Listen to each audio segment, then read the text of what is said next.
How long should an organizing session be if I'm really trying to get a lot done? Well, it really depends on you.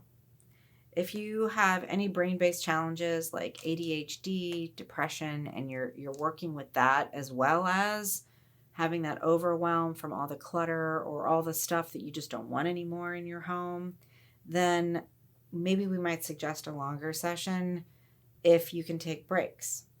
But if you want a shorter session, that's completely doable. But we just ask that you have at least 2 hours scheduled for us. If you need to stop sooner, that is fine. But we typically want you to work at least for 2 hours because then you can see real progress. We sometimes ask you to do a half day session, and that's when we start putting in the little breaks for you.